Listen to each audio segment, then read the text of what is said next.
Hi everybody, Academic Leftist here. Today I wanted to talk about inflation, interest rates, and the looming recession that's in the news. So a number of commentators and analysts have been talking about whether or not we're in a recession or if a recession is imminent and what this has to do with inflation and interest rates. So if you have been following the news, clearly inflation is no secret. Prices have been rising throughout the US economy for quite a while. We can trace this back to COVID, but of course there are other factors at play here as well.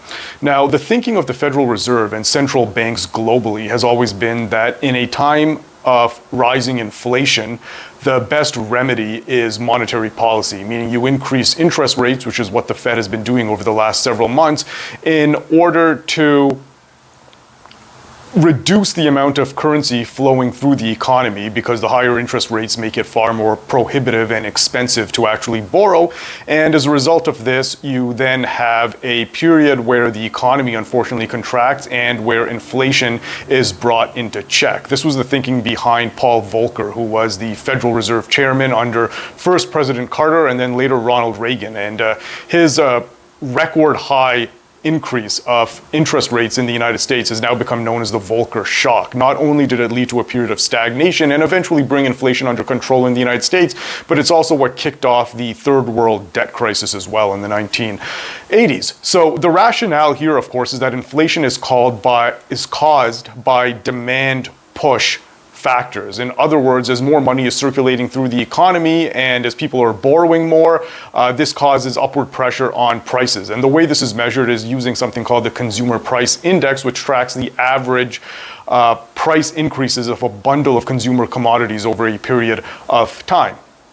So what I want to do today is to point to some of the flaws in this way of thinking by focusing on a recent article or blog post written by Stephen Pressman, who is an emeritus professor of economics and who is also the editor of a peer-reviewed journal called Review of Political Economy. It's a journal I've actually published in myself. I've published in as well, and it covers a wide range of issues related to things like inflation, economics, usually from a post-Keynesian perspective. Now, what Professor Pressman points to here is that the rationale underwriting the Federal Reserve's policies is generally flawed, as is most inflation targeting monetary policy, because it assumes that the cause of inflation is, again, a demand push factor, when in fact there's no evidence to suggest that is the case, at least in this current bout of inflation. So how do we know this? Well, here the work of an economist, Blair Fix, is also quite notable and very valuable when it comes to analyzing the root causes of inflation. What Blair Fix pointed out is that while the Consumer Price Index tracks the average price increase in a bundle of weighted consumer commodities, the standard deviation for this average is actually quite high. What this means is that there is differential price increases depending on which commodity we're here talking about. And given the fact that the standard deviation is so high when tracking this average price increase in the Consumer Price Index, it indicates that there are different factors responsible for the rise in prices for some of these commodities, while other commodities have not only not seen an increase in price, but at times have also seen deflation. So it raises questions about whether the price rise is really being caused by excess purchasing power by consumers and more money circulating through the economy and low interest rates, etc. And what it really points to are a number of other factors, which Professor Stephen Pressman has covered quite well. So what Professor Pressman points to in this piece is the fact that price inflation during this current era or period has really been caused by several factors. Number one, supply shortages caused by a shortage of labor in certain crucial industries, which can be traced back to the COVID epidemic.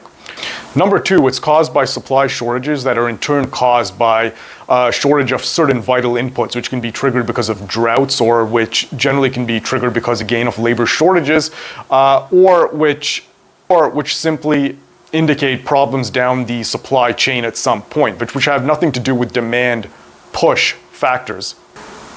Thirdly, this is a point that Blair Fix notes as well. As a result of these supply shortages and an increase in prices in certain commodities, corporations then take advantage of this price rise by just increasing unilaterally or increasing the markup on their commodities in order to take advantage of general inflation, while blaming it not on their own pricing decisions, but on, for example, an excess circulation of currency in the economy, when in fact it has very little to do with that. Now, Dr. Pressman also notes that because inflation is not caused by demand pull factors, policies such as increasing interest rates may actually not only cure the problem, but exacerbate the problem. So, for example, higher interest rates make purchasing homes and housing costs more expensive generally. This pushes would-be buyers out of the housing market, causing them to then turn to the rental market, which then drives up prices in apartments. Moreover, increasing interest rates in this policy is counterproductive because what it will do is, again, by increasing interest rates and making borrowing far more prohibitive, it reduces demand throughout the economy. Consumer demand, and as a result of decreased demand, this is what actually can trigger a recession, which then leads to high rates of unemployment, which over time may bring down the rate of inflation if the drop in demand is so massive that it compensates for all these other factors. But obviously the trade-off here is rising unemployment, stagnation, a general recession that lowers the quality of life for all, especially those who are low-income wage earners in the service sector.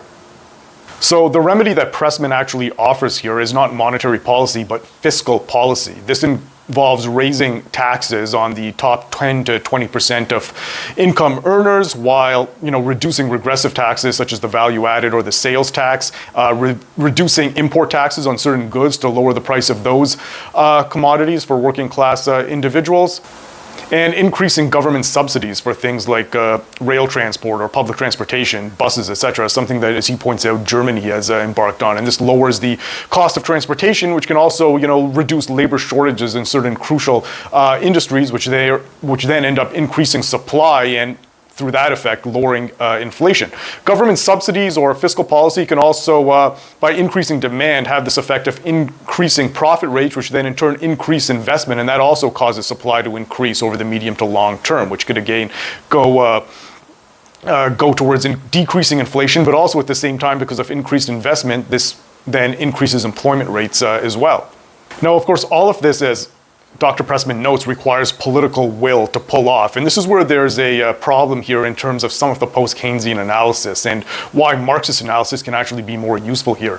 Post-Keynesians tend to assume that these type of fixes are really just technocratic policy solutions that can be adopted at will or with very little resistance. Not Dr. Pressman, but other post-Keynesians and Keynesian analysts do tend to point to this. And what Marxist theory points out, or what Marxist analysis will highlight, is the fact that all of this involves some type of class conflict and pressure and protest, etc. It's highly unlikely that the constituents who are going to be affected by an increase in taxation on the 10 to 20% and increased government spending are going to just accept this type of fiscal policy in place of monetary policy. One reason why the upper classes generally tend to prefer this type of inflation targeting is not only because it can reduce inflation by curtailing demand, but because the higher rates of unemployment that usually go along with these type of monetary policy fixes places downward pressure on wages, which can then increase profitability within certain key sectors. So it's a policy that's preferred by the upper classes, which is why inflation targeting has been adopted by central banks throughout the globe. But it is not conducive to a good functioning economy, and right now is not the time to be triggering a recession, which is what increasing interest rates is going to do.